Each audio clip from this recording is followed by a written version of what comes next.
everybody. Welcome to, what is this, the 25th, the quarter of Yes. the century episode of the No Stipulations podcast. I'm Logan. Brendan's here. He's got his cat in his room. Say hi, Brendan and Minu. Hello, Minu is down under my desk playing with a fuzzy ball. You may or may not be able to hear her collar jingle in and out of this I recording, vaguely hear it, yeah. but she's directly under my desk. I'm just going to pause for about 3 seconds and see if I can pick it up on OBS. Hmm? It surprisingly didn't pick it up. I've heard her. That's probably because my OBS settings are different from Discord settings, but nevertheless, Probably. I got a cat. Her name is Minu. She's about 3 months old. That's how old So, my dog was when I got him. yeah, but she's a lovely cat, and she's a permanent resident of Casa Smith down here in Lafayette. Casa and Smith together do not mix, like, at all. There's a white bread name and a Spanish word. I'm still learning my Cajun French. I don't know house in Cajun French yet. House. It's probably something like, oh, come on, come on. You're gonna sound like old Boomhauer talking like that. Uh, hmm, that's just not words. Google Translate. French, I guess. It doesn't recognize Cajun. Unless Creole, no. French. House. Maison. Maison. There we go. Mansion without an N. There you go. All right. There you go, Minu. You got something that picked up on my OBS. She's playing with my curtains. I hear her again. Okay. What kind of cat is she? I believe she's a short-haired cat, but she's like a brown and white coloring. She's got like a white skunk stripe down her back. Hmm. Interesting. Well, either way, you ready to get into this thing? Yeah, I'm ready to get into it. All right, start us off. All right, so we start off SmackDown July 25th. Of course, a couple days prior, something landmark happened in wrestling. That was the passing of Hulk Hogan, who goes real name by Terry Bollea. And of course, online, there's a lot of mixed reactions to this passing. But me and Logan kind of agree on the same statement that Hulk Hogan, he was a hero to many of children in the 80s, but Terry Bollea certainly was not a very good person and had his share of problems. But at the same time, you can't really glorify somebody's passing, but at the same time, he didn't do any favors for himself. So although children have lost their father, a wife has lost her husband, um, the wrestling community feels like they have lost a monster in some cases. But it cannot be stated Hulk Hogan's impact on the history of wrestling. He caused the boom in the 80s. He caused WWE to go mainstream, the rock and wrestling era. He was the biggest face and heel in wrestling at one point. The red and yellow is synonymous with wrestling, and we will miss Hulk Hogan, but Terry Bollea, that leaves to be decided. I'll add this on for anyone watching who hasn't clicked off by now. But we are not telling anyone you can't be thrilled that Hulk Hogan is gone. Because Hulk Hogan and Terry Bollea are synonymous with one another. You can't have one without the other, and it is difficult to separate the art from the artist. I myself do not separate the art from the artist. I'm not happy a father, a husband, a friend is gone. But I am not upset that a racist, bigot, union buster, company ruiner is not among us anymore. I agree with that statement, and this is No probably one Wicked said it best. No one mourns the wicked. that is true. And when talking about the debate of separating art and artist, this is by far probably the premier example that has happened in wrestling since probably Chris Benoit. Paul Heyman said a very good statement that I agree with. Chris Benoit, fine wrestler. As a person, fuck him. That's what Stone Cold said too. That's his statement as well. Because you can say all you want about Chris Benoit, his technical wrestling, his groundwork, his selling, but at the end of the day, three people died, and Yes, that was all exactly. because of him. And Hogan, racist. Like, you look at what he said, it is an objective racism. And you see people like Mark Henry, who tried to offer him a chance to come learn, to better himself. And he was like, that's not going to work for me, brother. If I find out through some medium that he came to apologize before the end of his days, sure, fine. It's not my place to forgive him, obviously. It will never be my place to forgive him because, how do I say this? We're both white. Yeah, We are not the people he's wronged. We have no room to tell anyone that they can't be happy he's gone. We have no room to tell anyone they shouldn't be happy he's gone. We are both of the opinion that Hulk Hogan, while he's done a lot for the wrestling industry, at least back in the day, has done infinitely more harm in our time on this earth. agreed. And starting off the night, uh, every member of the SmackDown Raw WWE roster was on the entrance ramp, and they did the 10 bell salute. I'm pretty sure. I And did it 3 times for every show this week. mm, Once on SmackDown, once on Raw, and even for NXT. Oh, but brother. but with that sadness getting out of the way, I believe we kicked the show off with Randy and Jelly Roll. This was a segment of Impulsive TV, which was it like Ms. TV in a Yes, way, that's exactly what it was. but they brawled with McIntyre and Logan Paul on this segment ahead of their SummerSlam match. Which how many weeks away is SummerSlam now? Is it next week? Uh, it's this weekend. This weekend. Okay. Yeah. By the time this goes up, it'll either be 2 days or tomorrow. Because remember, this year is the first ever 2-night SummerSlam, That is true. live from MetLife Stadium in Rutherford, New Jersey. Live in um, New York, 1.5. Huh. After that, we had backstage. You got Charlotte coming out with the pom poms. Oh yeah, following up from last week. I like this team. I feel like it is doing a good bit for Charlotte. I got into something on Twitter with someone who said it's not doing anything for Alexa, which I guess so, but also like I don't think Alexa needs help with the crowd. And I'm not saying Charlotte needs help with the crowd, but you cannot deny that since this pairing has begun, she's been received much more positively.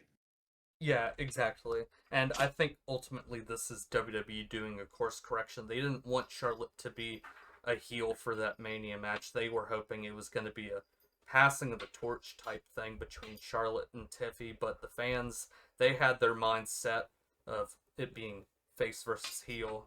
And Yeah, and I myself will admit I gave a little bit too much hate to Charlotte Flair during that build up. I agree Be- too. because I mean, I'm not excusing myself by any means because some of I didn't say anything blatantly bad, but like I wasn't polite either. I have come to really appreciate Charlotte Flair as a wrestler because not only does she seem like a phenomenal person behind the scenes, she's just damn good at what she does. Yeah, and you gotta also applaud how she's separated herself from her father. She's not in Right. Rick's shadow anymore. She's her own person. She's one of the best women's wrestlers that wrestling has ever had. And you just gotta Yeah, applaud that. You gotta appreciate greatness while it's here. exactly. We're gonna miss her when she's gone. And she's barely, what is she, 40 now? Yeah, It I was think it so. broke my heart seeing what she said in that interview about like I'm 40, my time's almost up. Like it shouldn't be. You should be able to keep going until the brakes fall off. We're doing this thing for Goldberg. Why can't we do this for Charlotte? Just the clock that women have in wrestling compared to the men is unfair. Because especially now, when the women are killing the men in everything, the fact that they're letting a 37-year-old Dakota Kai go because she's too old. That still pisses me off, if I Yeah. haven't made that clear. You're gonna fire her to sign 2 more Bloodline members? Come on, man. But anyway, um, Roxanne rolled up Alexa for the win after Raquel and Charlotte fought, and Alexa dove off the top rope, twisted Bliss to Raquel. She actually got a bloody nose from this, and my friend, who's a big Alexa Bliss fan, was he was on one. He's Yeah. uh he's fun, but Roxanne beat Alexa after that, And and then I believe. backstage, Kathy is interviewing Jade back Queen of the Ring, SummerSlam, and then Chelsea interrupts. She says, "Hey, you're stupid. You're slow. I should have been Queen of the Ring," but Jade picks her up and carries her to the ring, and they have a match. Yeah. And Take a flying guess who won. it was Jade, obviously. And um, but Did you see? Did you see the? Have you seen WWE Unreal? I have not yet. I've been hesitant to kind of watch it, but I've seen clips and it looks very interesting. Obviously, It is. there's this It's narrative around wrestling that you still have to protect kayfabe, but kayfabe right. is very much long dead. And Oh yeah. although Especially in the age of social media. In the age of social media, I respect the it's old school mentality, but I might watch it. I think we as adults are aware that it's fake, so it doesn't mean as much to us.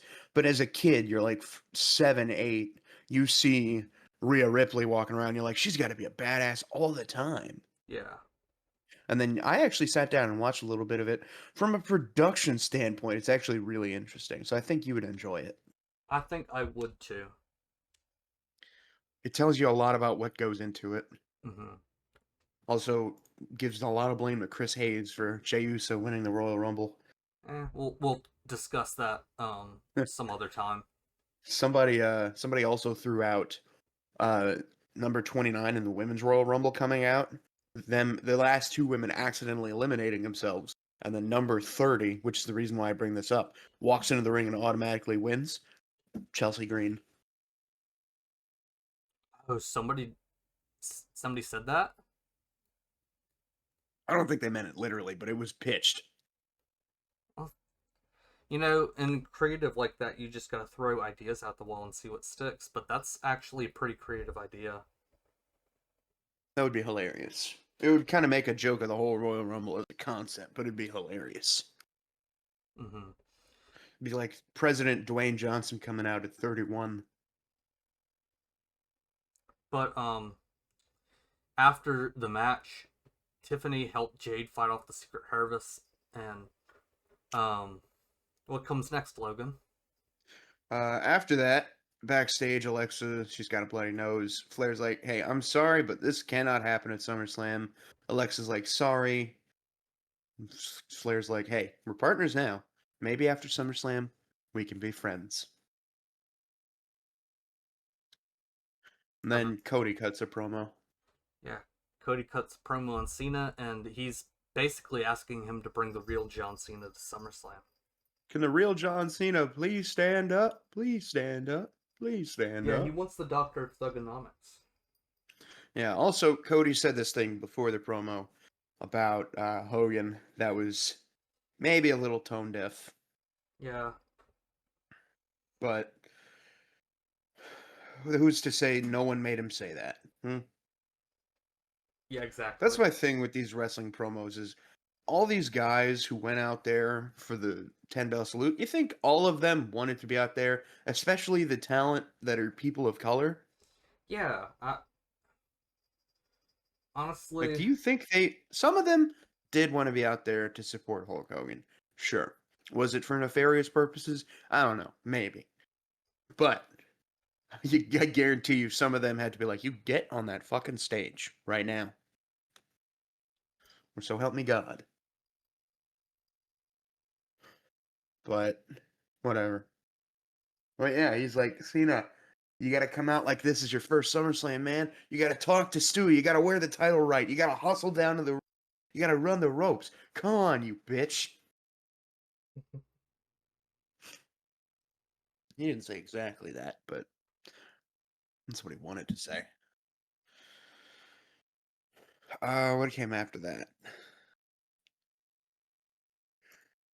Next Huh. segment was that Bloodline. Yes, Miz walks in. He was seen backstage behind the action, um, talking to Solo and the MFT, which I don't know what that means, to be honest with you.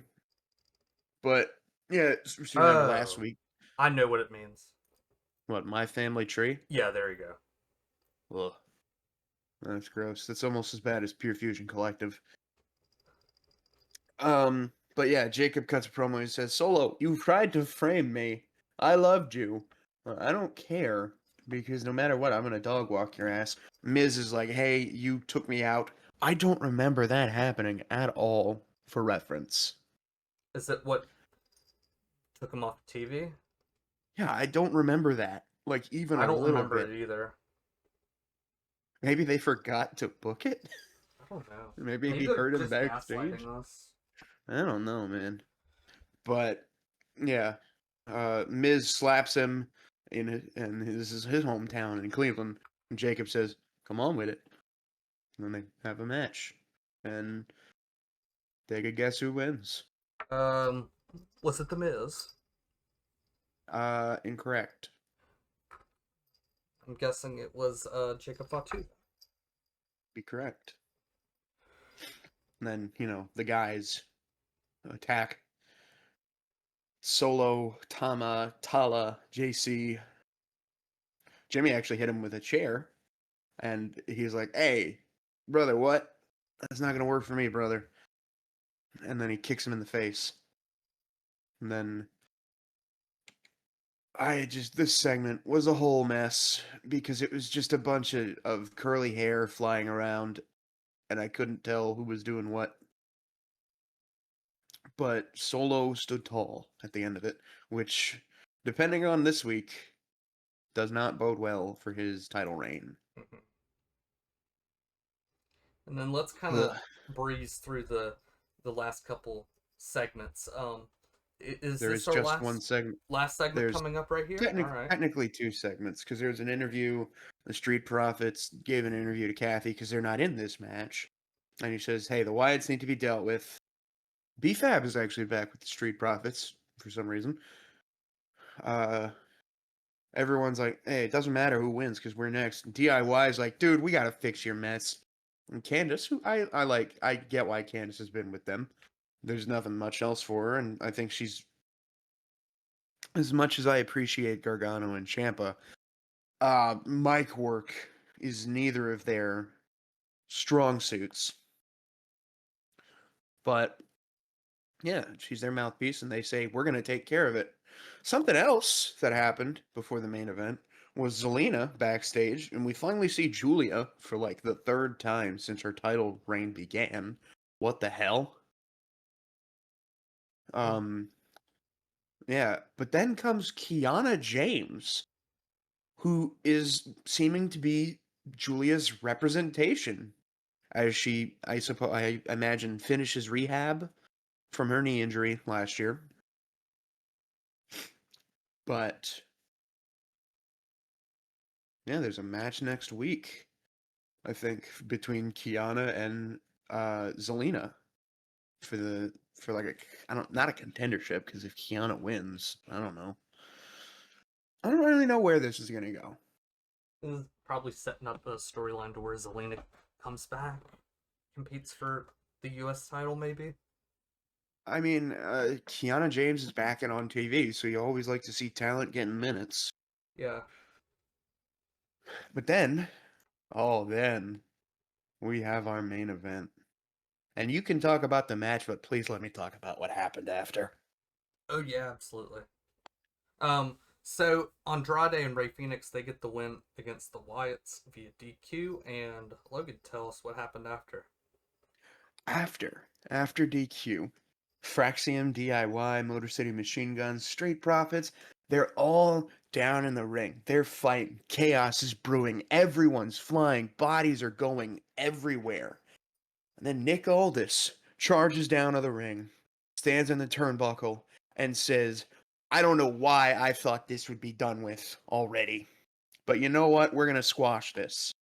Because at SummerSlam, we're getting 6-pack TLC tag team match. Oh, Beef still my beating heart. Holy shit. We both get what we want out of this. Oh We my look at god. Royal Rumble and we're like, oh man, they fucked us up. No, they were still planning out the road for this. Dude. It doesn't quite make up for them not putting the car match on WrestleMania, but it Depends how makes me good it feel better. is. It Depends makes how me good it feel better is. anyway. I have no doubts this is going to be match of the night. And oh my god, SummerSlam and TLC matches, they just go well together, don't they? Yeah. I'm Oh so yeah, happy about it. that SmackDown was actually I think the 25th anniversary of the TLC at SummerSlam 2000. I fucking love it. Uh Hardy, Dudley, Edge and Christian. Yes. First ever TLC for the tag titles. SummerSlam 2000. How about it? Love it. Love it, I think love you it, love it, phrased love it it. perfectly. Be still, my beating heart. Oh god, I'm gonna. What sucks is I'm gonna be in California during SummerSlam, so my time zones are already fucked up. Mmm, So I have to watch this at like 2 in the afternoon. that's true. Oh well, I'm gonna I'll be make it staying work. home this weekend, so Must be I nice. sit down on my couch and love on my cat and watch it. I'm gonna make it work somehow. I don't know how. I'm gonna make it work. Which means you, my friend, need to take notes this week. I might be able to take notes this week. I've been doing a lot of stuff in between those 3 hours that I have to myself. hmm On some of those wrestling days, but I'll find a way to make it work. Oh yeah. Anyway, that was SmackDown. On to Monday Night Raw in Detroit, Michigan. We got Jey Uso and Paul Heyman interrupts him before he can eat again. I don't know what the hell this segment was, if I'm being completely honest with you.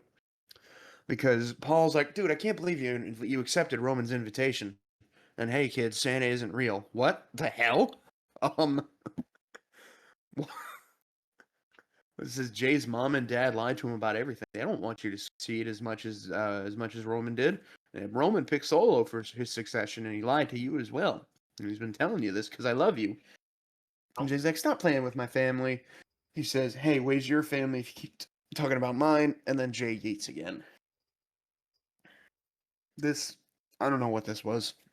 I'll tell you this. That lie about his family not wanting him to succeed as much as Roman, that is a fucking lie because Rikishi solos that shit.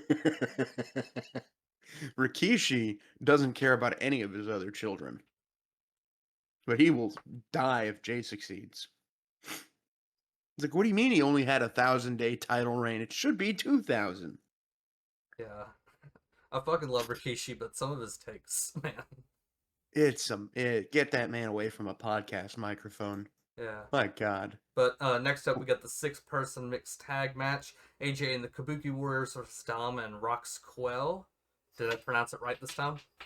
Nope. Roxkel. Rox, fuck. I pronounce it like it's a medicine brand.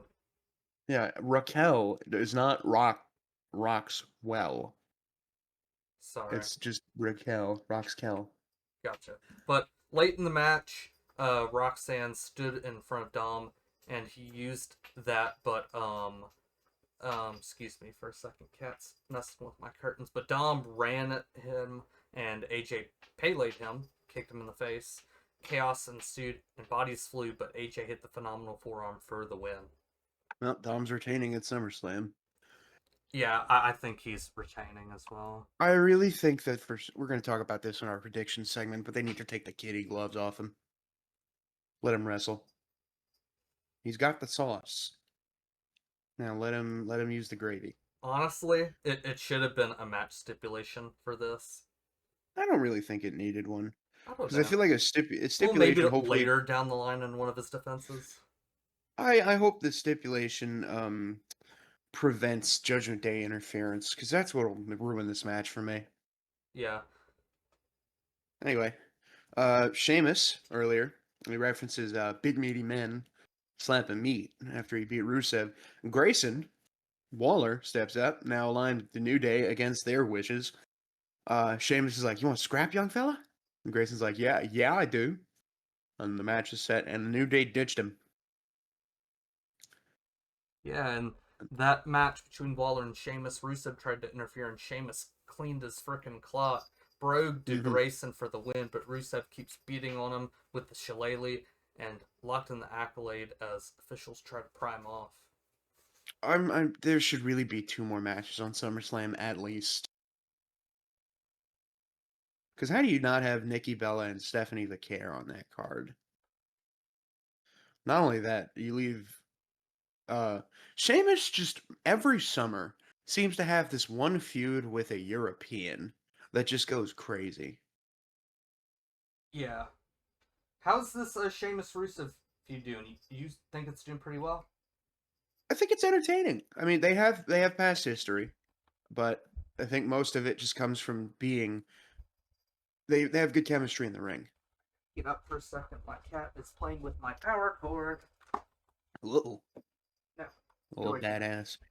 We'll be right back. Oh, there we go. I'm back. Oh, I was hoping to make you have to edit something else. Hey, get away from that. She's just looking at me instantly while just crawling towards my power strip. It's very sensitive. Back at my my house, honestly, I could just touch the thing and it would switch off. So this is vital to get her away from this. So we don't have to re-record.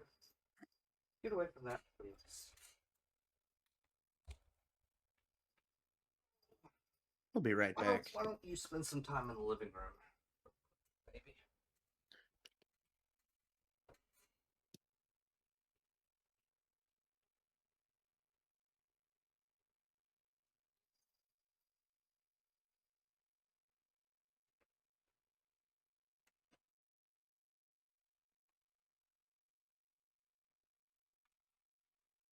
Okay, I think I might have temporarily fixed the solution. Yeah, you're gonna have to edit all that silence out. Sorry, buddy. Yeah, it's all good. Where were we? Uh, talking about the Europeans, but yeah, I like this feud so far. I think match 3 should be just them beating the hell out of each other. Give me a Donnybrook match. But then we go to Naomi backstage. Them heifers are passive aggressive, and I'm aggressive.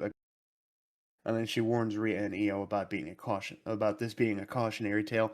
She should not lose at SummerSlam. And as much as I love Stephanie Vaquer, she probably shouldn't lose at Clash in Paris either. Agree. Because this is a very fun character. And I know a lot of people are upset and complaining or something, but those same people cried because Hulk Hogan died. That's all I'm going to say because you should be able to understand what I'm saying.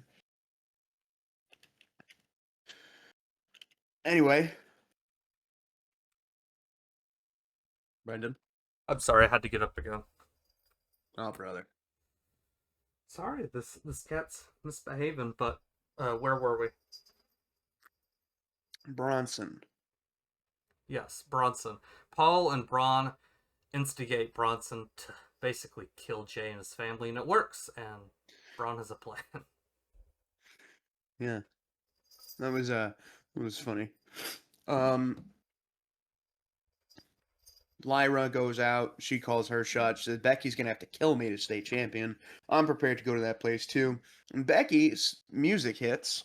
She was on the other end of the ring with the kendo stick. And in the rare instance of a smart babyface, Lyra turns around and does that like baseball slide into Becky.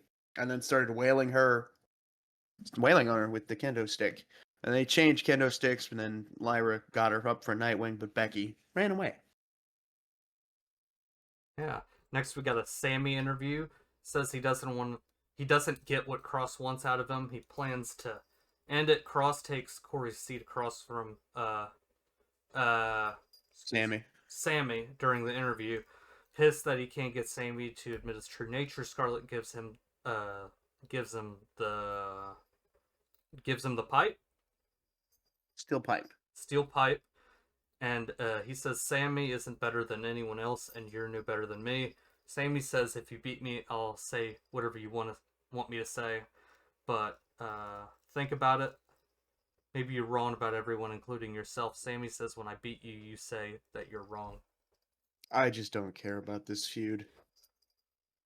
They should have done it I just, earlier. I really don't.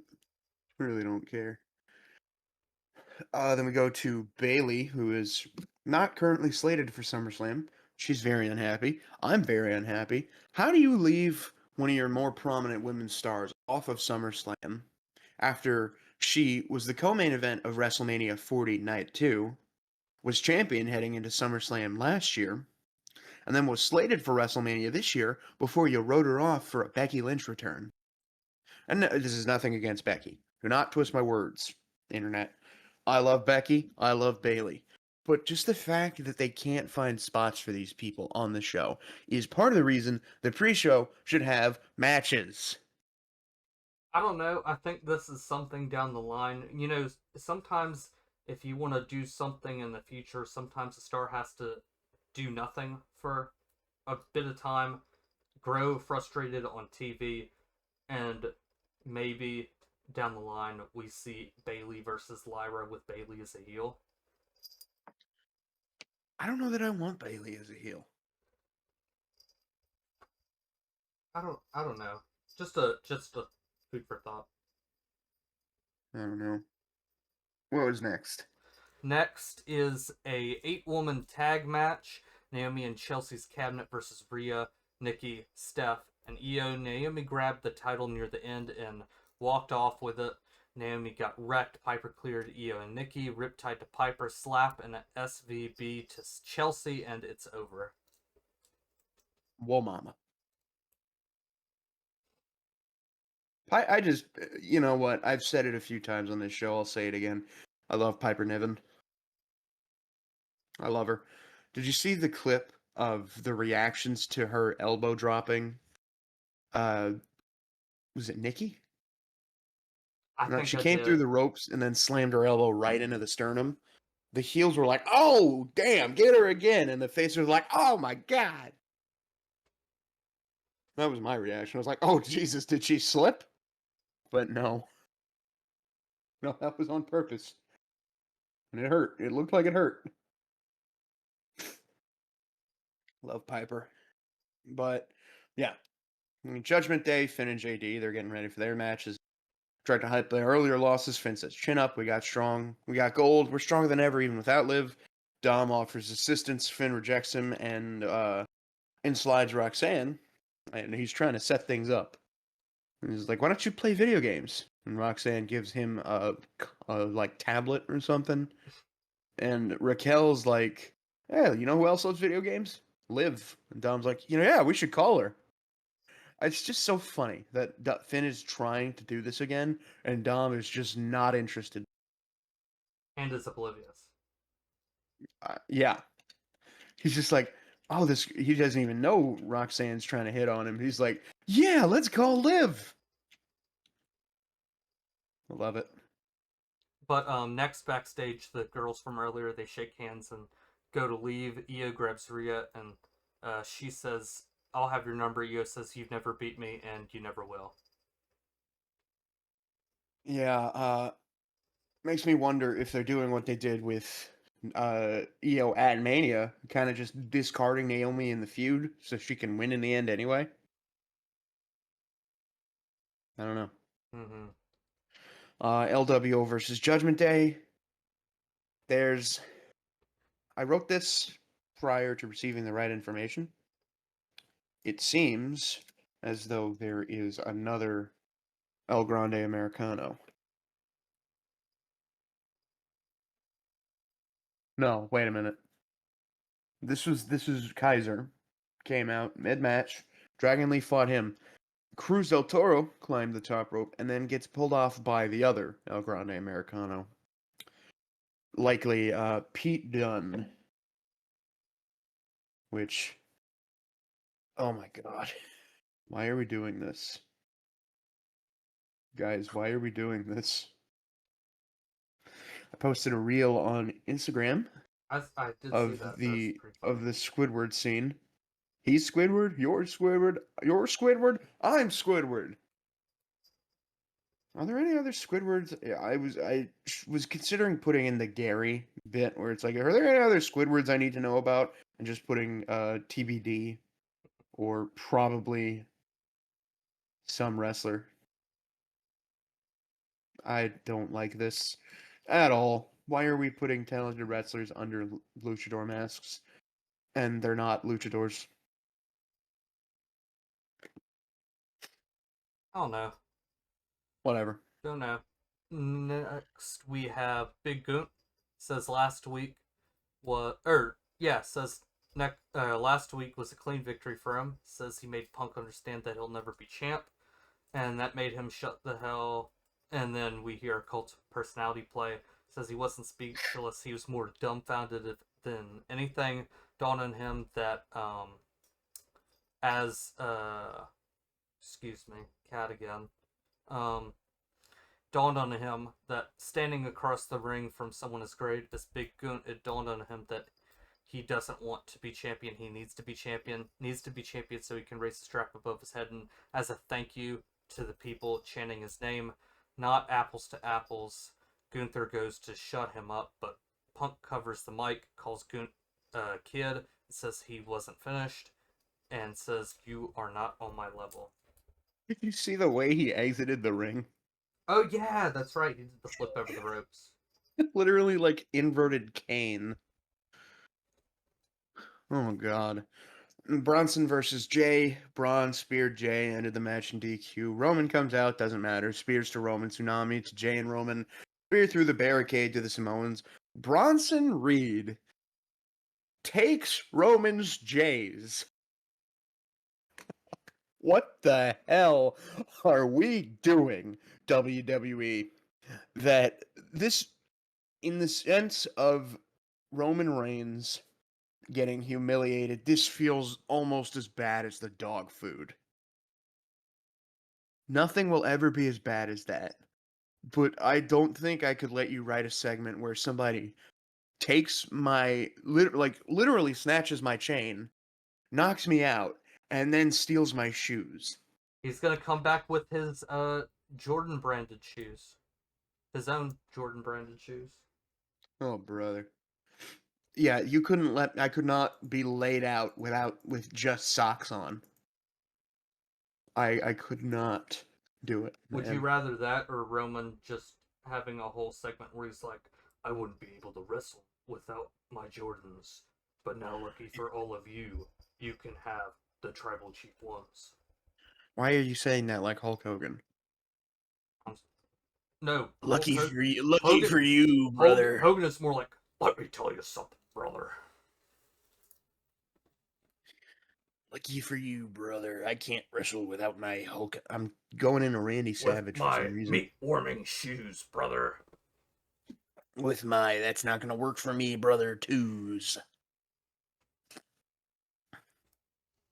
But yeah, the bad guys stand tall. And this match, for some reason, is main eventing night one of SummerSlam. What are we doing? You know what that means? Another Bloodline member. Kill me. I can't keep doing this. I cannot keep having Roman Reigns show up 3 times a year, work maybe a month every 4 months, and then steal a main event from someone who actually deserves it. I can't do it. It's a worse version of The Undertaker's schedule at the twilight of his career. And I still think he showed up more. Yeah, just hopefully they find a way to refresh things with this bloodline storyline. Here's how they refresh it. Kill it! The bloodline, there is no chief to be tribe of. The bloodline is dead. Solo should have won the Ulafala back in January. I'm going I'm to stand on that one until the end of time. I'm hoping at Survivor Series that instead of like Bloodline War Games, that it's Team Rollins versus Team Punk. I don't even think they should do War Games. I know Really? it's advertised. Well, just do the 5-on-5 match. Yes. I'm not saying don't do Survivor Series because that's one of the big four. I'm saying don't do War Games. It just creates an unnecessary work to build up a story of 10 guys that hate each other and 10 women that hate each other. Instead, you pick 5 competitors from each brand and say, "All right, you go out there, you have a match. Have If fun." the storyline calls for it, then you can do it, but it's going to be just like what Hell in a Cell was in like the mid 2010s, just having the main event be in Hell in a Cell because it's Hell in a Cell. They're forcing it. But Triple H did a really good job of making Hell in a Cell feel, significant again. Right, because they didn't do it for a while, and Yeah. then they brought it back. So Cody and Seth was brutal because Cody had a torn tricep, I have a feeling after this torn Survivor pack. Series, you're not going to see War Games for a bit, I or hope not. if even not this year. I hope not. It's just it's too much work and it doesn't always pay off. Because to be completely honest with you, I'm sick of seeing Samoans in war games. We don't need this every year.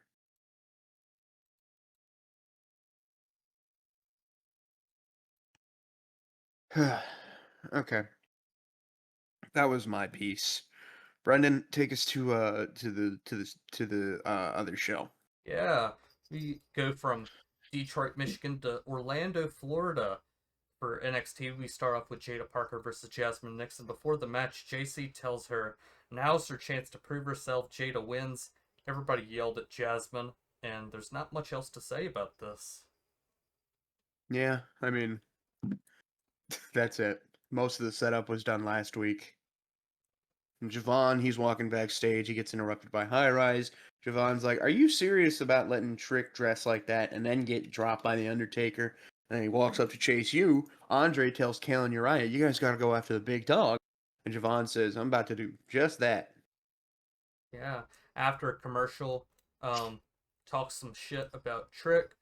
He makes his way out. Excuse me, cat again. Makes his way out there, saying he's the biggest dog. Says there's 3 things you shouldn't do: pull on Superman's cape, talk bad about Trick, or mention the biggest box office attraction in NXT and TNA. Tells Javon to mind his business. Evans says slow down. Not talking about you. I'm talking about Oba. Trick says Bam. Oba wishes he was me, that he had the TNA title. Trick says I'm gonna take his title instead. Javon says I've got no problem erasing your ass from this equation altogether. High Rise comes out, tells Trick to not let that slide, but that Javon is right. Says Evans is standing in front of the best TNA champion ever and a 3-time champ. Says High Rise is going to stop him before he gets a chance to step to Trick, and Javon starts swinging, but he gets stomped out. Literally gets stomped out by 4 dudes like that scene in Sinners, and no one comes out to help him. Literally gets stomped out. Not even a, not even a, not even a. What do you need? Not a fuck you or nothing. Crazy. Backstage, Chase U, Kale and Uriah are like standing outside of the locker room. They're going to jump Hank and Tank. They're scared of him in general. And then they rush in with steel chairs, and the tag champs are like, "Whoa, whoa, whoa, whoa, whoa, whoa! What are we doing? And Kale and Uriah are like, we wanted a tag match, so we came here to hit you with the chair. And Hank's like, dude, you just gotta ask. We love Chase. And then they're like, really? That was easy. Chairs are discarded. They get a match set for next week. Andre's like, what is this? What's going on?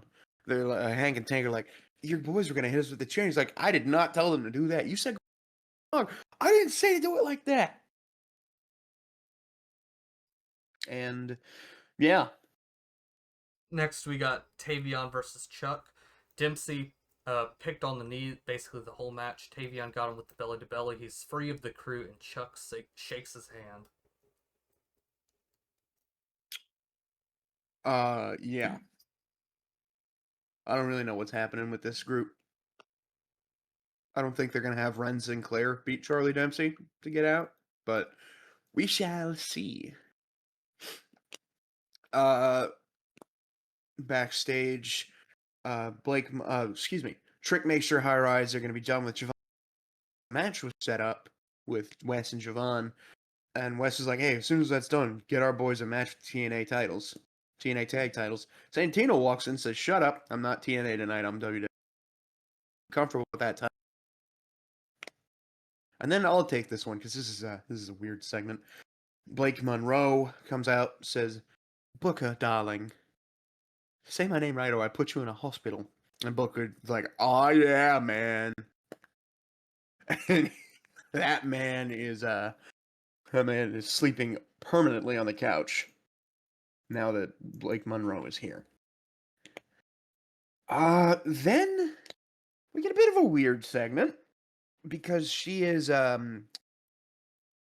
pulling up old pictures of Jordan Grace prior to, I guess you say, her transformation into the monster that she is today.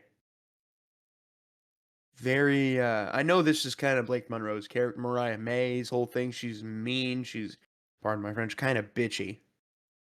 And she's evil. Like, that is her at the root of her core. And maybe I'm being too woke about it, but this is still a weird segment. But after she gets away from that, she's like, hey, I'm star power. You guys knew about me before I even knew how to wrestle. I was selling you shirts because she used to be a model for the WWE shop. And then Lola comes out, says, Cállate la boca. You're beautiful inside. You're beautiful, but you're ugly inside. Like, you're not championship material because I am. And Jada comes out and says, you both suck. I'm cool. Jordan's music plays. Blake, you can see she is scared to death. And then out comes Kulani Jordan. She's like, hey, I'm not the Jordan you were expecting, am I? Evolution was cool, but now I'm talking about the future, which is me. They fight after the fact. I don't know if you saw this. Blake tries to like climb Jada, and Jada pushes her off. She's like, I do not that gay shit. I love Mariah. She's my favorite evil lesbian. But next up, we have Tatum Paxley tells Izzy, I want to face Soul. Izzy says, dude, you didn't even pin the champ. Spears and Vance come in and say she's got a match. Izzy says, next week, we've all got you. Luca is watching. He says, no family lasts forever. Oh boy, this hurts my heart because Tatum's gonna get hurt again. She does not deserve this. We get Lash Legend versus Fallon Henley. Lash, during her entrance, makes her case for most dominant and says when she beats Fallon, she's got a clear path to the title. Lash was cleaning house, but while the referee was distracted, Nia Jax beats down Lash Legend.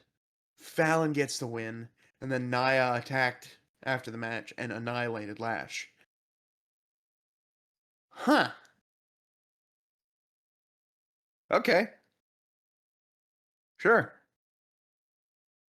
Sure, man. But next backstage, Josh is pissed watching last week's playbook. Stack says, dude, you don't have honor. Huh? Briggs is still pissed.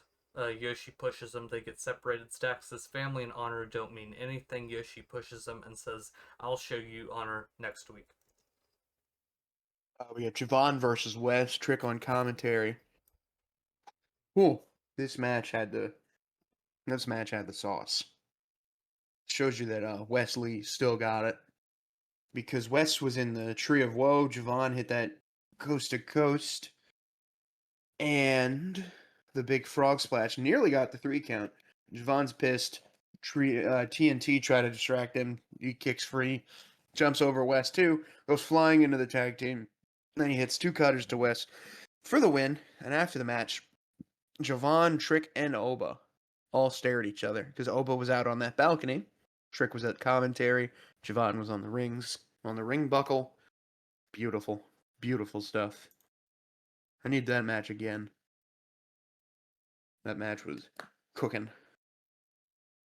Next up, we have a Miles interview. Vic asks him about Lexus King. Miles talks about his specific disability and how he flatlined twice. Baby, Jesus Christ. The Yeah, radiation from the ventilator that kept him alive took 90% of his hearing. yeah. I. Whatever you feel about Miles Bourne, you can't deny that it's inspiring. Then Yeah, we for go sure. GMs. We get Ricky's medical update. He'll be back soon. Jordan's going to be out for a while after the DDT under the chair.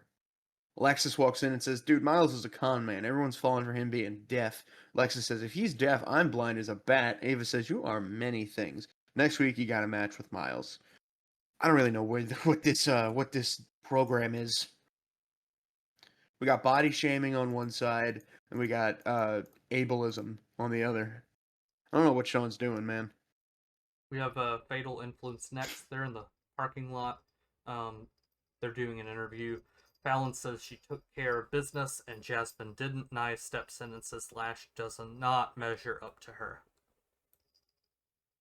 Yeah, I either Lash is going to the main roster, banger, or she's having her first main roster esque program with with Nia Jax. And we get Santino Marella versus Ethan Page. Santino graps in 2025. And dare I say this was still a good match? I had a good time watching it. I had infinitely more of a good time watching this than I ever had in the Paul match. Uh, Santino lined up for the Cobra. Ethan pulls the ref in the way, and he runs away. And then Ethan pokes him in the eyes. Very very what's the word? What are the 3 brothers? The 3 dumbasses. Mo, Larry, and Curly. Hmm. What are they called? Three Stooges. That's the one. Three Stooges esque. And then he hits Twisted Grin to retain. I don't know if you saw this, but NXT uploaded a clip because after the show, Santino hit the Cobra, and Ethan gave maybe my favorite sell of it ever. I think somebody might have beat JTG in selling the Cobra. It was great. And then to close the show, we get Tony D'Angelo um, backstage in a restaurant or something. He says, Things are changing. I'm not the Don anymore. You can call me Tony D. And the camera cuts to the door opening. Very high angle shot as Tony looks up. And then it all goes to black. Did they whack Tony D'Angelo? Was this the Sopranos? If it was the Sopranos ending, it would have cut to black mid sentence. Well, no, it was mid song for Sopranos. He didn't say anything. He just looked up and it was over. Yeah.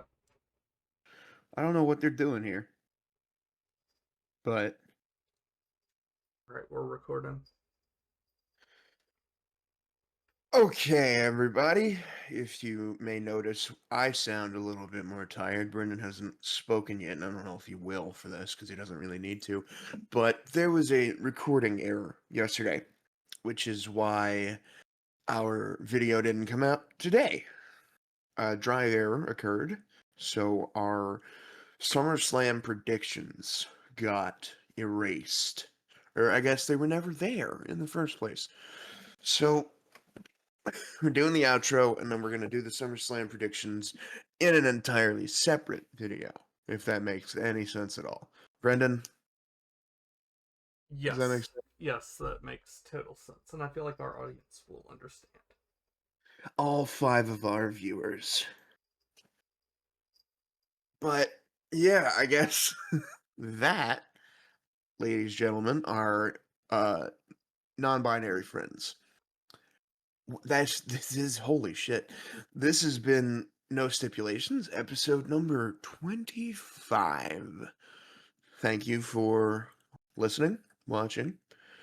Don't forget to like, subscribe, and hit that notification bell. Yeah, it sounds like I'm being forced to say this by somebody.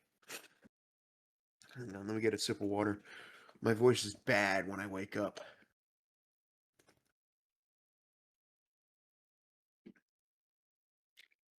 Okay, still not great, but I don't feel like I'm ripping my throat up. Anyway, don't forget to like, subscribe, click that notification bell, follow us on all of our social media, Twitch, Twitter. I'm never calling it X. It's Twitter until the day I die. Instagram, I guess our YouTube too, because we're here. TikTok, all those things. Don't forget to follow us there. This is the worst intro and the outro in the history of outros. But that being said, we will see you next time. Say bye, Brendan. Bye bye. Bye.